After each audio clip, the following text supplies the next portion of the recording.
Ben Aïssa, directeur de l'école doctorale et partenaire directeur chez KPMG, ainsi que directeur de l'école doctorale au campus, à l'AFSEG, ancien conseiller du ministre des Finances, que nous accueillons chaleureusement en duo pour démarrer une présentation très intéressante qui concerne l'impact économique et financier de la crise actuelle et de ce qui s'est passé sur l'économie tunisienne. Donc, la parole à vous. Merci, professeur Mondr, pour cette présentation. Nous allons, en fait, c'est une deuxième épisode, si on veut dire, de présentation qui porte sur la conjoncture économique liée à la pandémie Covid-19. Et nous allons parler bien sûr de la Tunisie, face à cette pandémie-là, et pour atténuer son impact économique et surtout social, il faut dire, sur les personnes, mais aussi sur les entreprises, la Tunisie a entrepris un certain nombre de dispositions en parallèle, bien sûr, avec le confinement général et actuellement avec le confinement dirigé.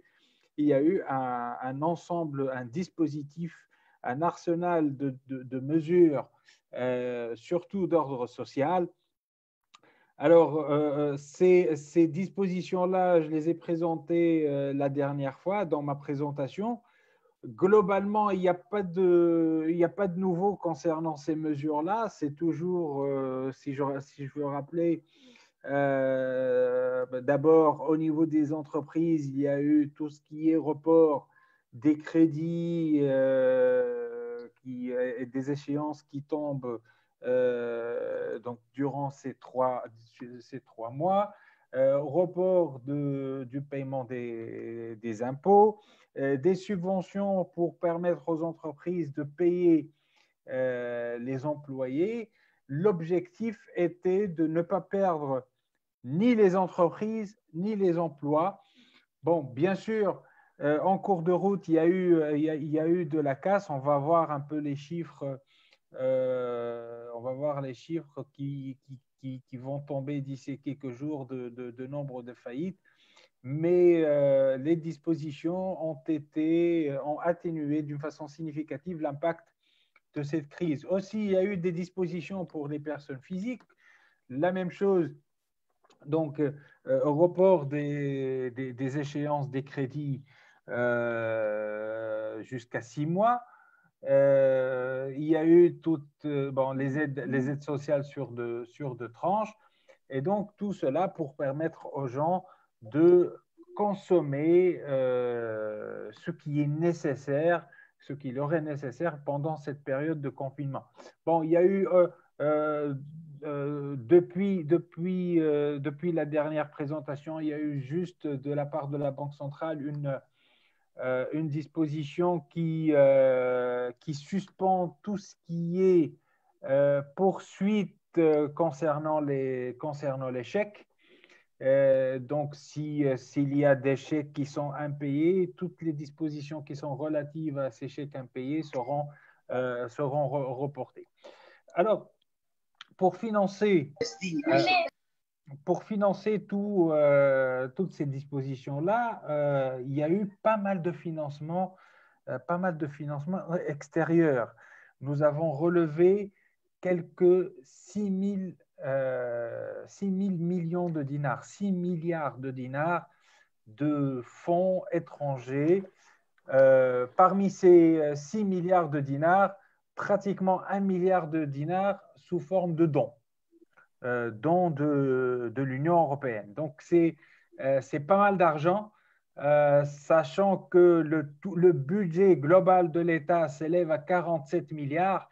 Donc, 6 milliards de dinars, c'est significatif et ça aide beaucoup l'État pendant cette période, sachant que juste avant le confinement, nous avons noté que le FMI a suspendu son concours à la Tunisie. Donc, la pandémie a sauvé un peu les négociations avec le FMI. Et le FMI qui, tout de suite après le confinement général, a débloqué 745 000 dollars, c'est-à-dire quelques 2 milliards de dinars, pour aider la Tunisie à financer donc, le secteur de la santé. Donc, ces dispositions-là restent coûteuses, mais nous nous réjouissons en cette période, nous nous réjouissons que la situation de la pandémie va comme prévu, on va dire. On n'a pas eu jusque-là, on n'a pas eu de revirement de la situation. Nous avons dépassé le pic et nous sommes sur la courbe descendante. Nous avons 75% des personnes atteintes du corona qui sont rétablies, et nous sommes actuellement à 260 cas actifs. Donc, parallèlement, il y a eu un retour progressif de la vie économique. Et maintenant, aujourd'hui, avec vous, nous allons discuter un peu de la reprise, comment va être cette reprise, comment va être l'année 2020, 2021, et quelles sont les dispositions qu'on peut prendre, et quelles sont bien sûr les opportunités, mais aussi les obstacles. Alors aujourd'hui, je n'ai pas de présentation PowerPoint, mais je vais partager avec vous un document tout nouveau. C'est le World Economic Outlook du Fonds monétaire international, qui parle bien sûr de tous les pays, aussi la Tunisie. Donc, ce document-là est un document semestriel par lequel le FMI présente un peu la conjoncture mondiale, d'abord dans sa globalité, mais ensuite, elle va prendre la conjoncture économique zone par zone. Et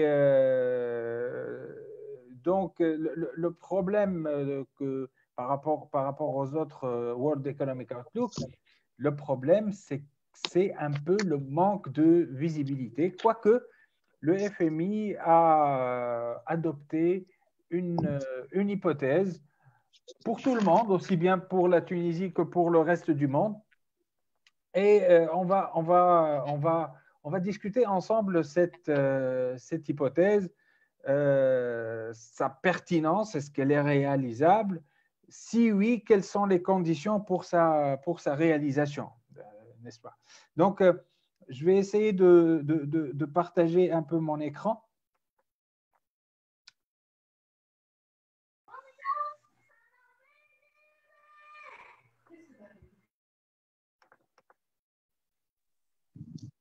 Voilà. Bonsoir, M. Nassef.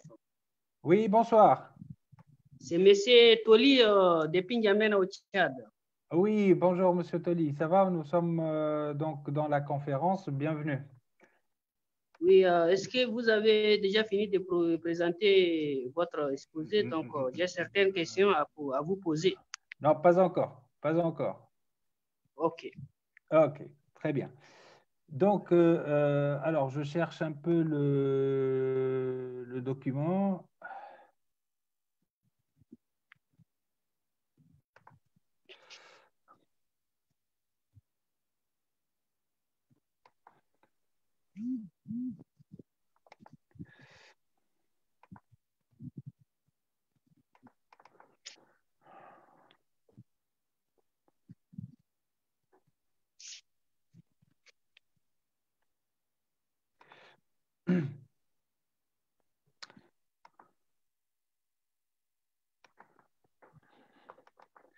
Voilà.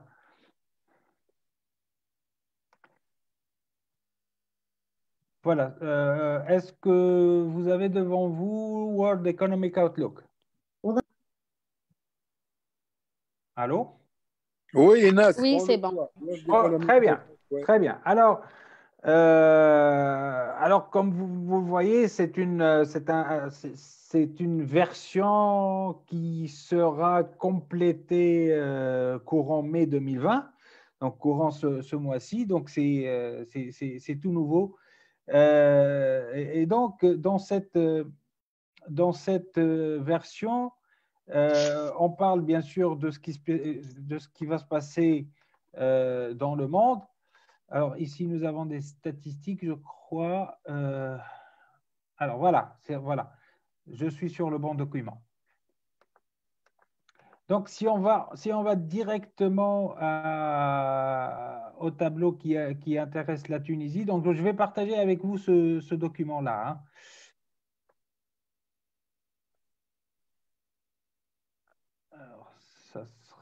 Alors, ça c'est plus 31, 32. Voilà. Vous voyez ici, voici la ligne de la Tunisie. Alors, qu'est-ce qu'on voit là? On voit pratiquement pour la Tunisie comme pour tous les pays. Hein. Le FMI, c'est quoi l'hypothèse du FMI? L'hypothèse principale, c'est que, bien sûr, tout le monde va afficher une croissance négative en 2020 et tout de suite un rebond en 2021. C'est ce qu'on appelle une sortie de crise en V. En V, c'est-à-dire une chute, mais tout de suite, il y a une reprise. Ça, c'est l'hypothèse du FMI. Alors, pour situer cette hypothèse parmi les autres, il y a d'autres hypothèses. Il y a la sortie en W.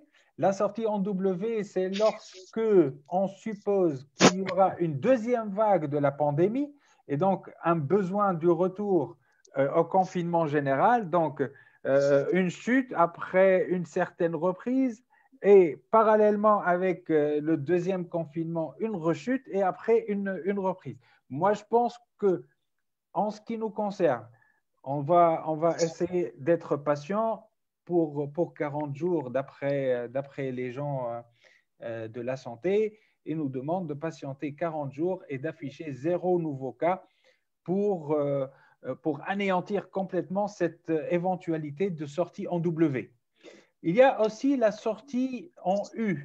Une sortie en U, c'est-à-dire qu'il y a une chute, mais on va rester dans une croissance faible pendant 1 an, 2 ans, et après, vers 2023-2024, on va sortir de la crise. Troisième éventualité qui est la plus pessimiste et qui est, je pense, très peu probable, c'est la sortie en L. Bon, ce n'est pas une sortie en L, c'est-à-dire qu'une chute, et on va rester sur une croissance faible par la suite. Alors, cette croissance en V, cette sortie en V qui est défendue par les gens du FMI, alors on va voir qu'est-ce qu'elle demande. Et est-ce que ceci il est disponible en Tunisie ou pas? D'abord, la thèse défendue par les gens du FMI, c'est l'effet de base. L'effet de base, c'est-à-dire que vous êtes sur un trend de croissance, vous avez connu donc la pandémie, vous allez faire une chute, mais tout de suite après, il y aura un effet de base, c'est-à-dire que vous allez revenir très rapidement à votre tendance parce que votre potentiel de production, il est là. Et donc, vous allez revenir directement à votre tendance initiale. Alors, que demande ce comportement-là de la croissance? Qu'est-ce qu'il demande? Il demande, allez, je vais réfléchir un peu à la solo, ça demande que votre stock de capital reste intact. Or, je pense, pour la Tunisie, nous héritons actuellement d'un héritage qui devient de plus en plus lourd et de plus en plus structurel de difficultés en termes d'investissement. nous avons connu pendant ces 10 dernières années un désinvestissement qui est massif. Nous n'avons pas connu un secteur où l'État ou bien les privés ont investi massivement. Je vous donnerai un exemple. Regardez un peu, par exemple, le secteur du tourisme. Nous nous réjouissons de la réalisation d'une bonne saison touristique. Mais avec cette augmentation de la valeur ajoutée du secteur touristique, regardez ce qu'on enregistre dans le secteur du transport. Le secteur du transport, en 2019, a enregistré une croissance négative de moins 2,4. D'habitude, lorsque vous avez une bonne saison touristique, le secteur du transport, lui aussi, il connaît une bonne croissance. Mais en 2019, le secteur du transport en Tunisie a connu une récession, une baisse de moins 2,4. Pourquoi? Parce que c'est un secteur qui a été malmené, qui a connu des désinvestissements. On n'a pas renouvelé ni la flotte terrestre, ni maritime, ni aérienne pour pouvoir profiter de la manne et de la synergie que peut offrir le secteur du tourisme. Et donc, on s'est retrouvé avec une désintégration. C'est comme si le secteur du transport s'est désintégré du secteur du tourisme et donc on n'a pas profité de cette synergie. Et donc, c'est la même chose si on va parler de la reprise de l'économie tunisienne en 2021. C'est-à-dire que même si je suppose que le facteur travail va connaître la productivité d'avant 2011, on va sortir avec une croissance, je dirais, boiteuse, parce que le capital ne va pas suivre. Si nous voulons que le capital suive, il nous faut beaucoup d'investissements. D'abord, il faut beaucoup investir. Et ensuite, il faut attendre, je crois, une année, voire plus, pour voir le fruit de cet investissement. Donc, moi, étant donné ces facteurs-là, moi, je pense que la sortie de crise de la Tunisie va se faire sous forme de U. Nous allons, j'espère, avec ce que nous pourrions lever comme fonds, je suis désolé de le dire, hein, de la dette, parce que nous n'avons pas d'épargne. Notre taux d'épargne n'arrive même pas à 10% de notre RNDB. Donc, nous n'avons pas d'épargne locale. Ce que nous allons lever, c'est l'épargne étrangère que j'espère nous allons utiliser cette fois à bon escient pour réaliser les bons investissements. Et donc, si je suppose que ceci va se réaliser, moi je pense que nous allons attendre jusqu'à l'année 2022 pour réaliser cette croissance. Je ne suis pas dans une perspective pessimiste. Alors, nous allons sortir de la crise et nous allons retrouver un bon trend. Mais je ne pense pas qu'avec le stock de capital que nous avons maintenant, que cette sortie de crise va se réaliser de cette façon-là, comme le prétendent les gens du FMI. Cependant, il y a quelques facteurs qui vont accélérer peut-être cette reprise. C'est le domaine de la technologie. Actuellement, la pandémie, le confinement a provoqué une certaine accélération du recours du digital dans plusieurs domaines. Il y a, je crois, hier on a annoncé le recours à l'identifiant unique. Le projet de l'identifiant unique en Tunisie, c'est un projet qui est très ancien. Et c'est aujourd'hui qu'il a connu cette naissance-là, cette délivrance, si on veut dire. Un autre projet, et non le moindre, ça concerne le mobile payment. Il y a même pas 2 semaines. C'est la même chose. C'est un projet qui est très ancien et qui n'a connu le jour que pendant cette période de confinement. Donc, voici un secteur qui est porteur, qui est à forte valeur ajoutée et qui peut porter cette accélération à la croissance et qui peut aussi améliorer la qualité de cette croissance. C'est une croissance qui sera portée par ce domaine de la technologie à forte valeur ajoutée et qui va essayer de réduire le gap entre la Tunisie et ses partenaires du nord de la Méditerranée.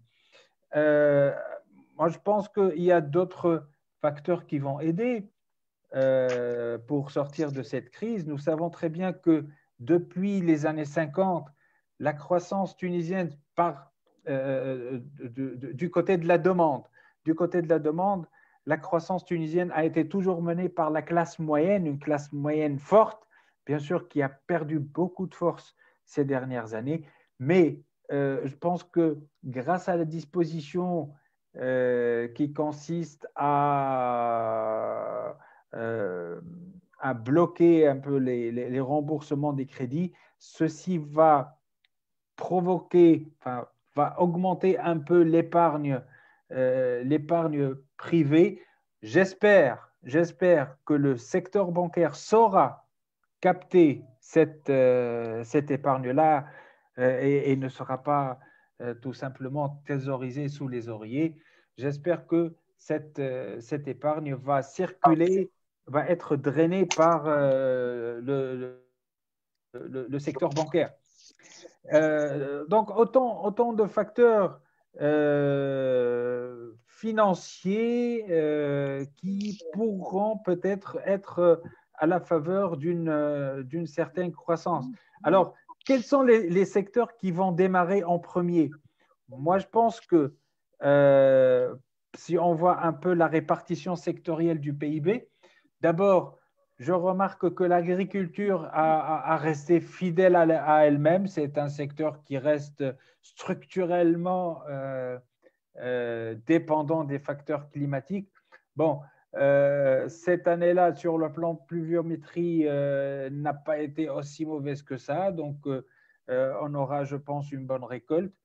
Le secteur agroalimentaire s'est très bien comporté, notamment en période de confinement. Alors, le secteur manufacturier, en particulier le secteur des textiles, chaussures et cuir, va certainement subir le coup de la crise en Europe, mais par contre, il va connaître une certaine un petit air frais avec l'Aïd, avec cette consommation locale. Il faut profiter, moi je pense qu'il faut profiter des prix actuels des hydrocarbures. Je ne sais pas si j'ai pas de chiffres concernant les importations ou bien les commandes qui ont été passées, mais il faut bien profiter de ça parce que le secteur de l'énergie constitue actuellement un grand fardeau aussi bien au niveau des finances publiques qu'au niveau de la balance courante. Donc, il faut bien profiter de cette conjoncture pour apaiser, pour alléger un peu cette facture.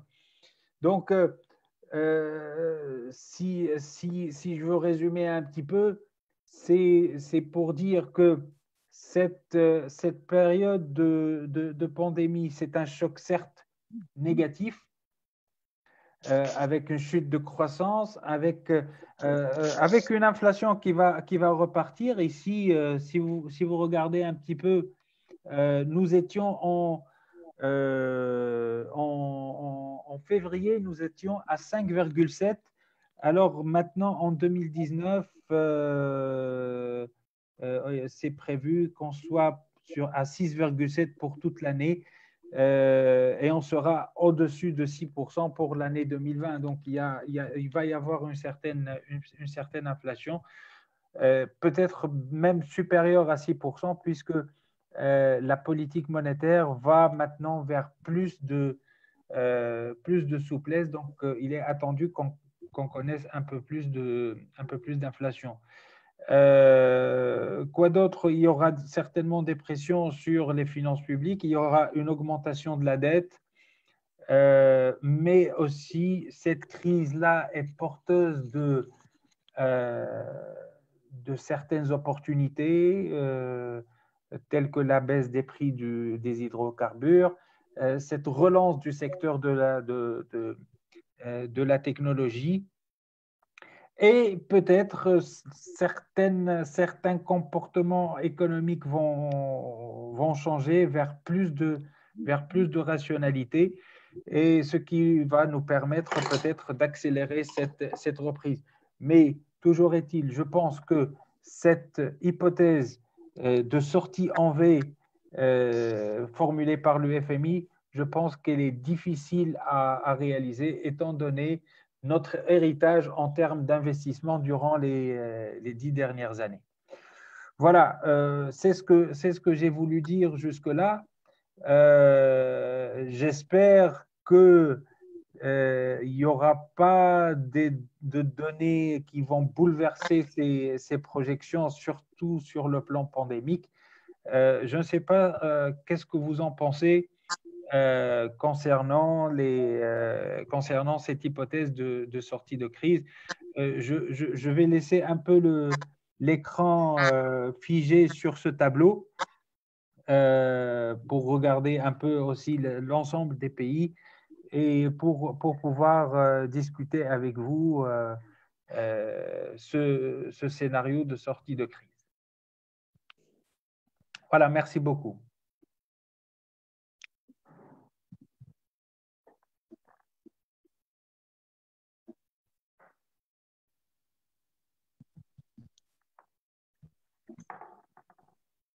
Allô, Toli? Oui, allô? Oui, Toli. Oui, vous allez bien? Oui, ça va. Vous avez des questions? Oui, j'ai des questions là. Oui. Vous voyez? Vous écoute. Ouais. On vous écoute, Monsieur Toli. OK. Moi, j'aimerais savoir les impacts directs sur la population, et la population agricole seront beaucoup plus faibles que sur les segments intermédiaires et en aval de la chaîne d'approvisionnement alimentaire. En effet, la plupart des petits agriculteurs des pays en développement dépendent du travail familial. Le secteur agricole, cependant, sera affecté indirectement par le Covid-19 en perturbant les chaînes d'approvisionnement en intrants et limitant la demande des consommateurs en raison de la perte de revenus et d'autres impacts économiques de la pandémie. Bah, je pense que le secteur agricole, comme j'ai dit tout à l'heure, je ne sais pas comment vont les choses au Tchad, mais en Tunisie, le secteur agricole s'est bien comporté.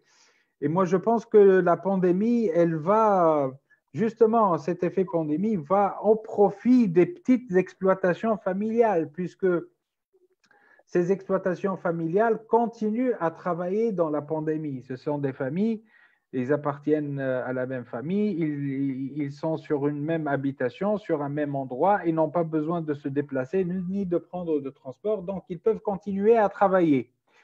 Donc moi, je pense que cette pandémie, paradoxalement, elle est en faveur des petits exploitants, et je ne pense pas qu'elle touche l'agriculture, puisque la demande de biens agricoles reste inélastique durant cette période, Toli. Je ne sais pas qu'est-ce que tu en penses. J'ai une deuxième question. Oui. La Chine, puis maintenant l'ensemble du monde tente de lutter contre la propagation du COVID-19. Nombreux sont les pays à déclarer l'état d'urgence et à mettre leur économie à l'arrêt. À ce jour, quelles sont les principales retombées de l'épidémie au regard des poids déterminants de la Chine dans les échanges internationaux? Alors, moi, je pense que la Chine, si elle va confirmer sa sortie de crise, elle va continuer à dominer les échanges commerciaux, mais il ne faut pas oublier que de l'autre côté, il y a les États-Unis qui, aujourd'hui même, font savoir qu'ils vont rompre toute relation avec la Chine. Donc, c'est une véritable guerre commerciale qui continue, qui reprend après cette pandémie. Donc, alors, le poids de la Chine, tout le monde l'a compris, la Chine, c'est l'usine du monde. Et certains pays, notamment en Europe, ont regretté vraiment tout ce qui est délocalisation, notamment pour certains secteurs qui se sont avérés vitaux pour la santé en particulier. Donc, moi, je pense qu'en général, alors la Chine va rester forte, mais il y aura une tendance mondiale vers le protectionnisme, surtout si les États-Unis vont continuer cette guerre commerciale contre la Chine.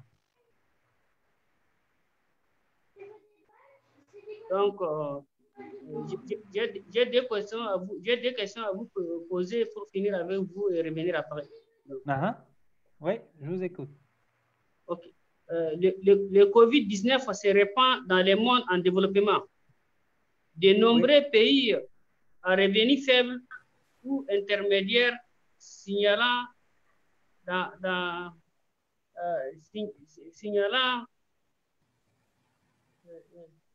mais un nombre croissant de cas et imposant par conséquent les règles de restriction des mouvements et d'activités économiques et sociales rigoureuses qui ont des répercussions sur tous les aspects de leur économie.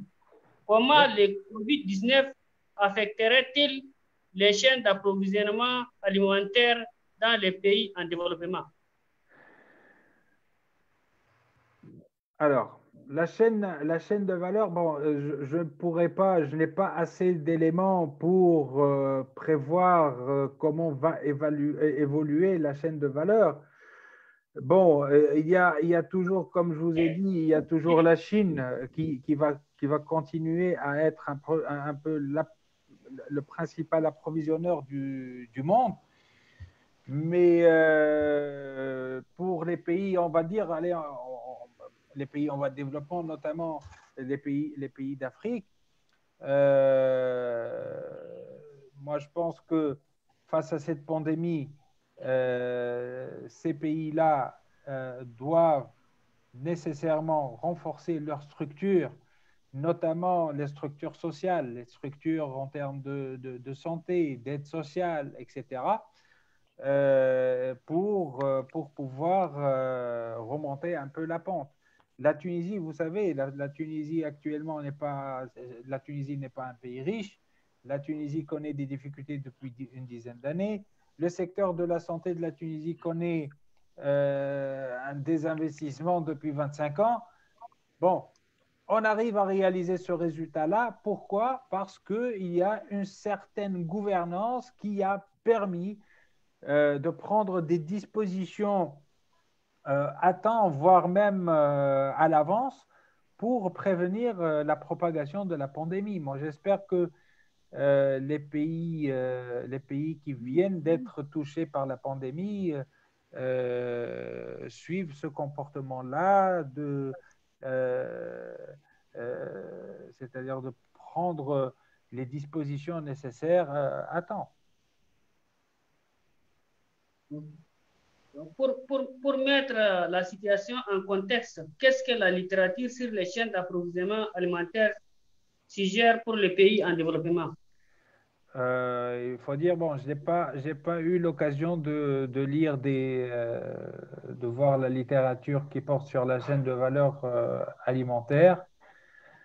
Moi, je pense que sur ce plan-là, les pays du monde vont vers un certain protectionnisme.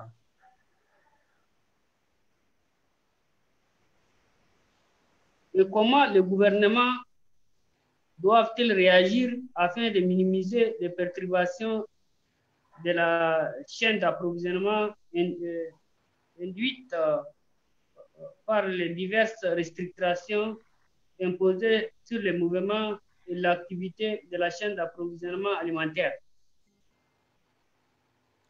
Les gouvernements doivent soutenir les structures économiques existantes pour substituer les importations de biens nécessaires. Donc, moi, je pense que la meilleure politique en ce moment-là, c'est d'encourager les projets structurants qui vont bâtir une chaîne de valeur locale.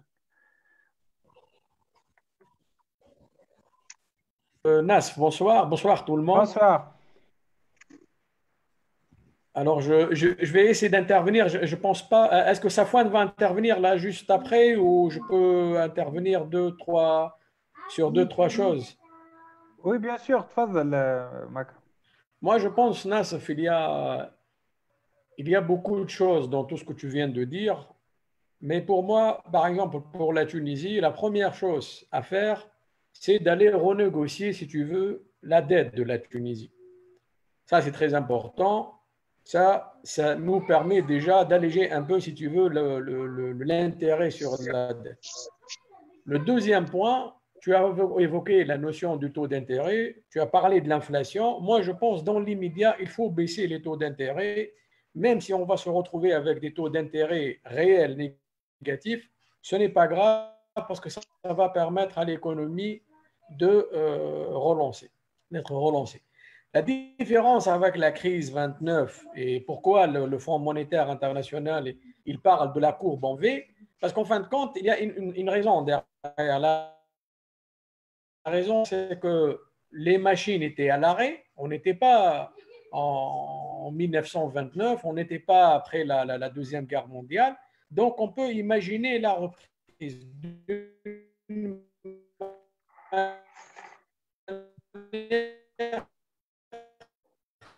plus forte. Sauf que le problème ne concerne pas tous les secteurs. Si tu prends l'aéronautique, tu l'as évoqué, à un trafic aérien semblable, similaire à ce qu'on a connu il y a 2 mois ou 2 mois et demi.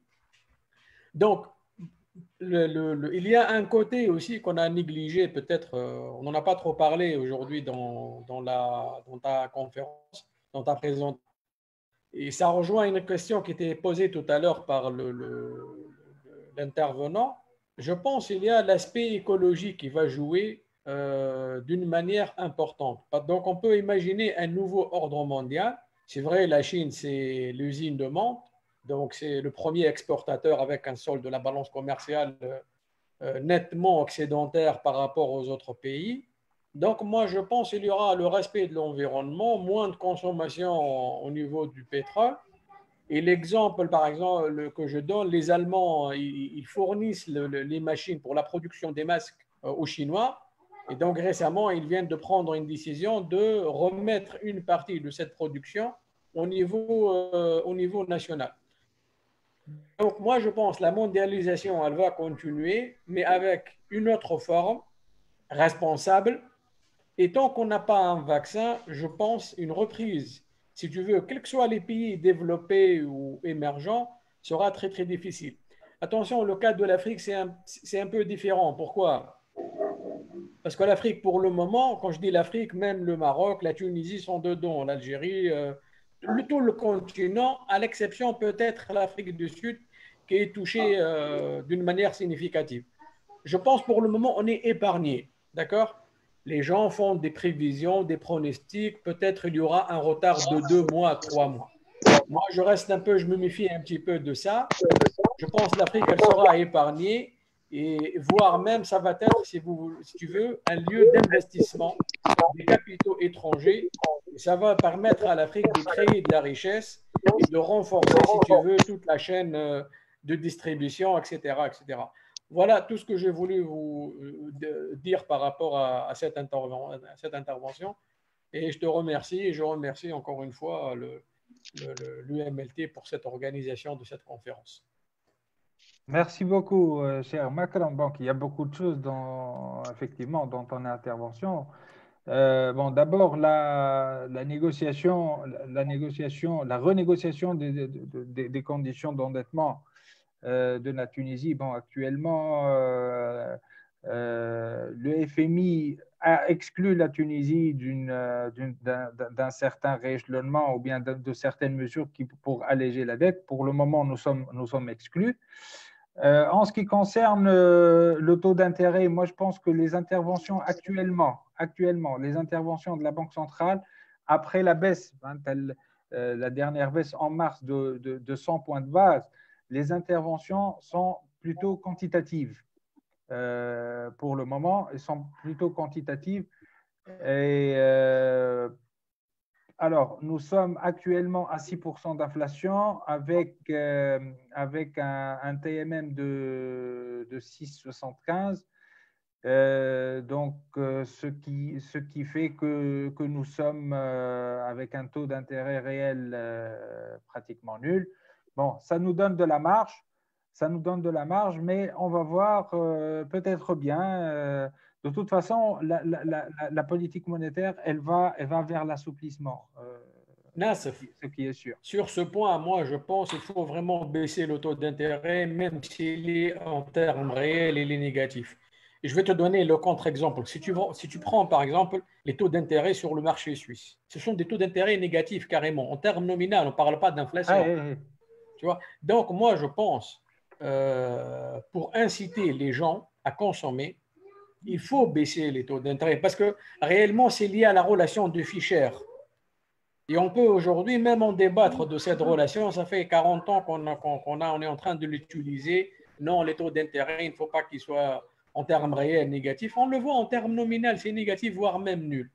Donc moi, je ne vois pas pourquoi pas la Tunisie baisse les taux d'intérêt. Et d'ailleurs, c'est le cas au Maroc. Si vous prenez le cas au Maroc, les taux maximum sont à 4,5. Et surtout pour le financement des PME, PMI. Tu vois? Donc, moi, je pense on a une structure économique, la Tunisie est proche du Maroc. Le Maroc, il est en train de faire un taux de croissance nettement plus élevé. Et cette histoire de dire, voilà, le taux d'intérêt, il ne faut pas qu'il soit négatif en termes réels, moi, je pense, ça c'est mon avis personnel, je pense, elle n'est plus d'actualité et surtout dans le contexte actuel pour relancer. Alors, il y a un autre point, après, je laisse la parole à d'autres intervenants. L'épargne, il y en a l'épargne sur ces 2 mois. Tu peux prendre le cas d'un étudiant qui consomme en moyenne un sandwich. D'accord? Donc, il ne l'a pas mangé à l'extérieur, donc il l'a économisé. C'est vrai, peut-être ses dépenses en interne chez lui à la maison, elles ont augmenté. Mais il y a énormément de dépenses, les sorties dans les restaurants, les voyages, les achats dans les magasins.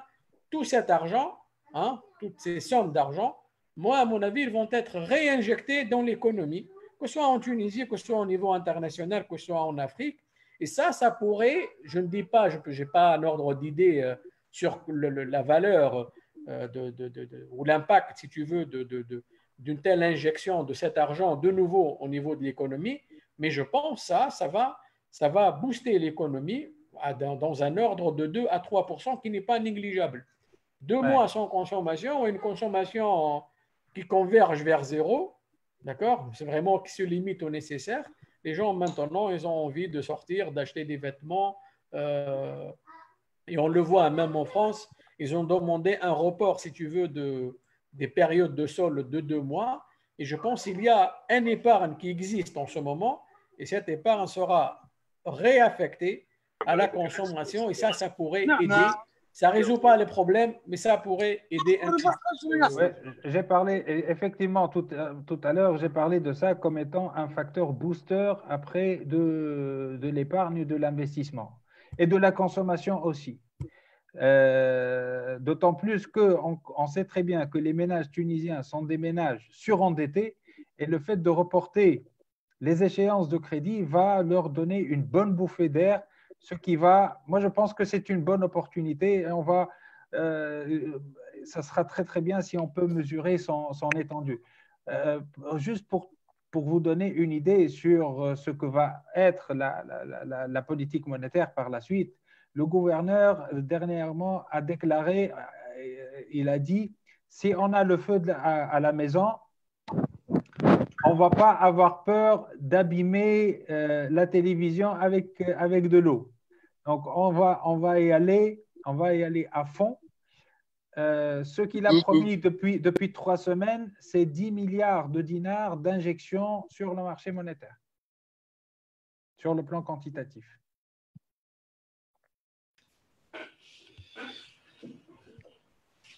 Mes amis, bonsoir. Cher Bonsoir. Safoué. Bonsoir, chers tous. J'aimerais bien, dans la foulée, donc m'inscrire dans cette discussion. Je suis désolé pour le retard. Je viens d'un webinaire destiné au secteur touristique et je tombe sur les projections de croissance du WAIO avec plein de signes moins. Hein.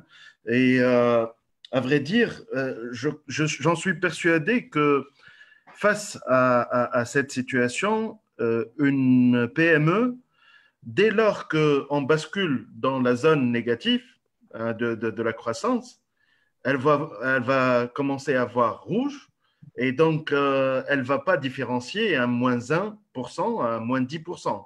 Donc vraiment, en zone négative, on n'a plus cette appréciation de l'ampleur et il y a beaucoup d'avidité à faire tourner des modèles.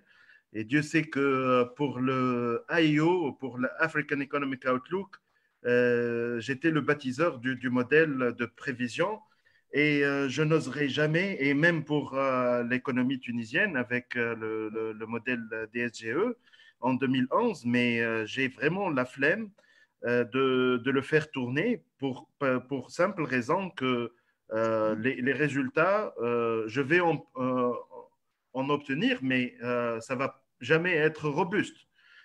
On est dans une rupture tellement violente que vraiment les signes moins se ressemblent. Et je suis vraiment de l'avis de Makram pour sortir l'armada. Et je suis désolé, Marouane, c'est un ami. Le gouverneur, c'est pas question qu'il va employer. Le timeline, là, importe beaucoup. Si vous employez en mois de mars, ce n'est pas comme vous allez déployer ça au mois d'avril ou au mois de mai. Il y a des indicateurs en ce qui concerne l'économie tunisienne qui sont malheureusement, c'est ce qui alimente un peu le tableau de bord de l'économie tunisienne. Ils sont malheureusement pas officiels, mais c'est des ONG qui le font. Donc, vous avez l'enquête du climat des affaires pilotée par l'IACE, se fait d'une fréquence un peu mensuelle. Et on a vu vraiment par différentiel l'évolution chaotique qu'a connu le tissu des PME entre mars et avril. Vous avez aussi l'enquête Sigma Conseil qui a montré la liste négative des secteurs sinistrés avec en tête de liste le secteur touristique et dans la foulée le textile, etc. Pour vraiment faire un balayage presque exhaustif des secteurs d'activité. Donc, face à cette situation, c'est la course à l'accès à la liquidité. Ce qu'on voit sur la place boursière aujourd'hui, c'est un frein. C'est ce qui m'a poussé à poster un petit adège sur un peu le comportemental du banquier qui emprunte, qui prête plutôt un parapluie quand il fait beau temps, et dès lors qu'il y a un orage, il retire le parapluie. Donc, grosso modo, c'est là, on est en frein d'attribution, d'accord, de crédit de gestion, je parle de crédit de long terme, c'est l'accès à la liquidité, hein, facilité de caisse, escompte, etc. Et donc là, on laisse pour compte les PME, j'en sais même, j'en connais même des situations avec des retours de chèques impayés à 100 dinars pour des PME, c'est vraiment dramatique. Alors, évidemment, il y a un certain moment où on veut passer en force en faisant valoir la garantie de l'État. Et le problème, c'est que la garantie de l'État auprès des banques privées, dans des circonstances pareilles, sans des gages de garantie réelle. Pourquoi je parle de gages de garantie réelle? Parce que tout simplement, les engagements de l'État en dehors du bilan pour le secteur privé s'élèvent à 5 000 milliards de milliers. Donc, si vous avez une ardoise d'impayés de cette importance, ça va diluer a fortiori la notion de garantie de l'État, et donc tu ne peux pas consommer auprès et tu ne peux pas imposer non plus. Même avec les réunions hebdomadaires du gouverneur, il ne peut pas persuader une banque privée à accepter, à attribuer et distribuer des crédits sans couverture de risque. C'est ce qu'on a cessé d'enseigner depuis tout le temps. Donc là, c'est une question qui va donc ramasser les œufs cassés, hein, de cette situation. Et donc, on rentre directement dans cet esprit et cette démarche de comment gagner la confiance du marché. Et c'est exactement de ça qu'il s'agit. Je crois que le premier arrivé, c'est le premier servi. Et on voit ça dans la cartographie, dans des études de l'OCDE sur les mécanismes, les mesures prises par les gouvernements un peu partout dans le monde. On a vu ça dans aussi donc le WAIO sur tout ce qui est déployé comme mécanisme. Il y a beaucoup de pragmatisme, par contre, dans les pays subsahariennes africaines. Il y a du pragmatisme. Pourquoi je dis ça? Tout simplement parce que d'abord, je gère une dizaine de fonds de soutien, et on ne va pas chercher midi à 2 heures, on va tout simplement essayer de faire donc accéder les PME au crédit bancaire. Lesquelles PME qui étaient rationnées du crédit, même avant Covid. Donc, on ne parle pas forcément de sociétés résilientes, de sociétés, mais on essaye d'abord de sauver les PME et ensuite, donc, réfléchir sur la restructuration. On ne peut pas tout faire en même temps. La démarche en Tunisie, on a commencé par la création de fonds equity et quasi-equity, des crédits mezzanines auprès par exemple, de la CDC. C'est la CDC qui initie ça, la Caisse de dépôt et consignation, et dont j'ai la mission d'opérationnaliser ces fonds-là. Mais je suis désolé, ces fonds-là, ils ne se sont pas faits pour les TPE, pour les PME classiques. C'est vraiment des produits Rolls-Royce avec des tickets moyens de 10 à 15 millions de dinars. Donc, 600 millions de dinars, c'est à peu près 40 tickets et le tour est joué au mieux. 40 tickets. Donc, aujourd'hui, il y a une opération de sauvetage. On a vu que dans dans les économies comme celle en Amérique ou même en Chine, il y a donc la monnaie hélicoptère. Le souci de la création de monnaie aujourd'hui, comme générateur d'inflation ou de spectre inflationniste, est quasiment rompu. On pense aujourd'hui à plutôt avoir se pencher sur les études de changement de comportement de consommation, des habitudes de consommation. Parce que, par exemple, si on prend le CPI, l'indice de prix à la consommation, qui est composé d'un ensemble de biens et avec des poids qui vont engendrer un peu l'ensemble des biens, et ben, qui doivent traduire un certain mode de consommation. Et ben, ce mode de consommation, lequel mode est complètement rompu. Je ne sais pas si c'est durable dans le temps, mais aujourd'hui, si on a une inflation calculée au mode de février, eh ben, c'est erroné tout simplement. Ça va donner une inflation. Vous prenez par exemple un produit comme les médicaments qui ont une pondération assez conséquente. Eh ben, en Tunisie, on a accusé un recul de moins 40%. Un recul de 40% pardon, de consommation de médicaments. Alors, les causes, on peut en trouver, on peut dire que les mains sont plus propres et puis ça expose moins à des bactéries. On peut dire que la mobilité est réduite. On peut dire que le pouvoir d'achat est réduit, donc on ne peut plus accéder. On peut dire qu'on on revient sur des médicaments traditionnels, etc. Mais le constat est là. Les 40% de recul sont là. Donc, ça impacte très significativement le mode de consommation. Et donc, du coup, l'inflation qu'on calcule classiquement devient, du coup, obsolète. C'est pourquoi la création monétaire aujourd'hui, peut être compensée ou neutralisée dans son impact par la baisse conséquente aussi des importations. Il faut dire que le commerce, donc les termes de commerce sont réduits dans les deux sens, c'est-à-dire le sens des importations et des exportations.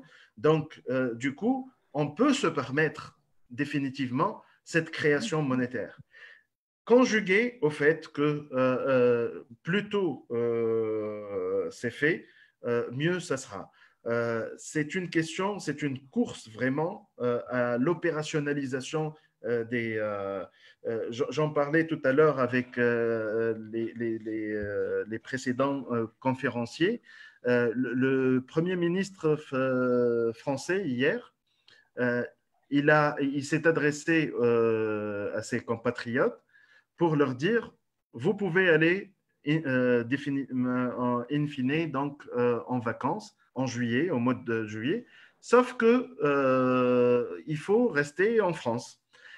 Donc, ce n'est pas la santé des Français qu'il est en train de chercher à protéger, c'est pour relancer tout simplement un secteur sinistré.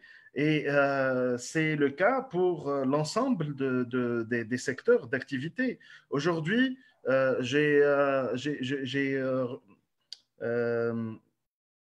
j'ai écouté tout à l'heure un premier intervenant. Excusez-moi, il n'y a pas le nom pour le citer, mais il parlait de chaîne de valeur et d'approvisionnement. Effectivement, le choc structurel impacte aussi cette chaîne de valeur. Et à juste titre, aujourd'hui, les Chinois, ils sont en pourparlers avec les Marocains sur une plateforme, non pas logistique, mais plutôt une plateforme de production à proximité de l'Europe pour avoir cette proximité, etc. Si vous me parlez de production, là, ça va générer des effets indirects et des effets induits. Donc, il y a tout un enjeu de repositionnement dans la chaîne de valeur qui permet aujourd'hui des opportunités, donc de convertir des faiblesses en véritables opportunités. Mais l'origine de ces opportunités ne peut être que par des opérations de sauvetage immédiates. Sans me parler de d'IBIDA, de TRI, etc. Aujourd'hui, on sauve ce qui peut. Demain, si vous sauvez aujourd'hui des entreprises, vous aurez de quoi restructurer demain. Si vous ne sauvez pas des entreprises, la dégringolade et le fait toboggan, ça va être vraiment rude.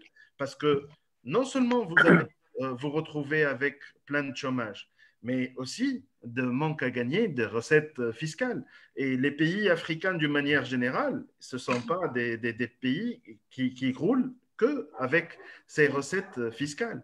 Donc, l'enjeu est doublement plus grave pour les pays africains. Aujourd'hui, je crois que cette opportunité démarre par le sauvetage. Il ne faut pas s'attarder. On a pris énormément de temps. Tant sur la crise sanitaire, on a eu une longueur d'avance, par exemple, benchmarkée avec la France, une quinzaine de jours à traiter vraiment le confinement, etc. J'ose espérer que c'est grâce à ça qu'on ait une très belle série aujourd'hui de statistiques, mais on n'est pas à l'abri d'une rechute. Espérons que ce n'est pas le cas. Mais sur le plan économique et social, parlant aussi des inégalités générées par cette crise, on accuse un retard, j'allais dire, tout à fait classique et traditionnel et typiquement tunisien, un retard accusé parmi tant d'autres retards. Safouel. Oui, يا هلا بيك منظر. Donc, après l'intervention de nos deux éminents experts, professeur Nasf et professeur Safouel, que j'ai déjà largement présenté, aussi le professeur Makalam, donc tous les trois en parlent le même langage. On a bien tous compris le message. On a bien compris qu'il s'agit d'une modélisation qui ne marche pas parce qu'on est en présence de ce qu'on appelle des valeurs extrêmes. On n'est plus dans un monde normal. Toute prévision dans un monde qui n'utilise pas ce qu'on appelle des distributions extrêmes, toute économie et tout management et toute décision en l'absence de ce qu'on appelle le plan B ou un contingency plan, ou un contingency funding plan aura des conséquences néfastes et ça se traduit par une mauvaise gestion qu'on a observée un peu partout dans le monde. Et tout ça rentre dans la gestion des risques. Aujourd'hui, c'était l'épisode 1. Donc, c'était le professeur Nasf qui a commencé, et le professeur Safouel, directeur d'école doctorale, ancien conseiller du ministère des Finances, et partenaire et directeur chez les Big Five ou Big Four. Donc, on fera une deuxième séance avec eux, volontiers s'ils acceptent, juste après l'Aïd. Si votre temps vous nous le permet, professeur Safouen et Nasf, il n'y a pas de souci. On va s'organiser. Voilà, merci beaucoup. On fera une deuxième conférence. On va démarrer dans quelques minutes une deuxième conférence qui est liée au challenge parce que l'école polytechnique et l'université méditerranéenne ont organisé un challenge. Il y avait 12 gagnants. Et parmi les 12 gagnants, aujourd'hui, c'est le numéro 6 qui va présenter. Il y en a qui ont gagné des financements, de l'accompagnement et un prix, je pense, de 1000 dinars. On va démarrer la deuxième conférence pour écouter le candidat numéro 6. Et effectivement, c'est sur le Covid et les applications pour réduire et trouver des solutions techniques ou technologiques pour ça. Donc, on donne rendez-vous au professeur Safouane Ben Issa et Nassef à une date future qui nous fixe pour faire la partie 2 de cet exposé. Comme on le dit en économie et en finance, time reduces uncertainty. Peut-être on verra mieux dans 2 semaines ou juste vite.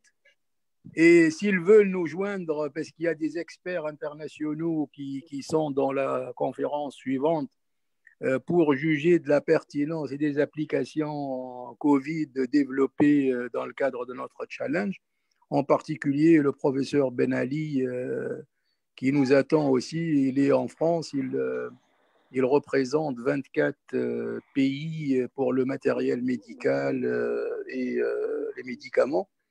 Et il est aussi, c'est un Tunisien, très reconnu dans son domaine, qui assiste avec nous pour juger de la pertinence de certains projets qu'il pense que certains peuvent être présentés ici en Europe pour voir le jour. Donc, rendez-vous dans quelques minutes sur la conférence 2. Et on se donne vous avez déjà fini la première conférence. Nos 2 experts. Avec plaisir. Monsieur Nassef. Oui. Je pense que vous avez déjà fini la première conférence. Oui, c'est ça. Mais si tu as une question. Oui, oui. Mm-hmm. Que peut-on en tirer comme orientation à intégrer dans les nouveaux modèles de développement économique et social? Monsieur Nassef. Oui. Vous pouvez répondre à Monsieur Toli en privé. D'accord. On va démarrer la deuxième conférence. On se rejoint sur le lien là qu'on vient de vous envoyer. Je te l'envoie à Nas et tu l'envoies à Safouane et Makram. On peut se rappeler sur Viber, Toli. Ok, à tout de suite. Ok, à tout de suite. Envoie le lien à Nas, comme ça tu l'envoies à Safouane et à Makram aussi. D'accord. La deuxième conférence. Okay. Merci. Merci. Deuxième conférence, c'est sur quel thème là?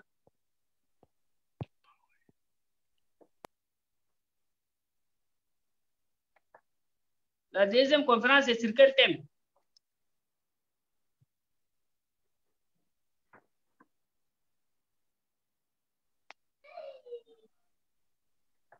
Allô? Mariam? Oui, Madame Soumaya. J'ai dit que la deuxième conférence, c'est sur quel thème là? الكانديدا حاضر؟ حشربتكم البنات. حشربتكم. بنات لو بي ام ال تي الكل، مدام عبيدي معاكم اليو ام ال تي. اهلا مدام عبيدي، لاباس؟ شنو احوالك؟ الحمد لله يعيشك. اما شكون ينجم يبعث لنا اليوم تاع الكونفرنس الثانيه؟ نفس اليوم مريم في بالي. نفس اليوم. C'est le même lien. On va poursuivre ici. En fait, nous attendons juste que le candidat, bien sûr, fait le partage d'écran et nous allons démarrer la deuxième conférence pour les challenges. Très bien. Deuxième conférence,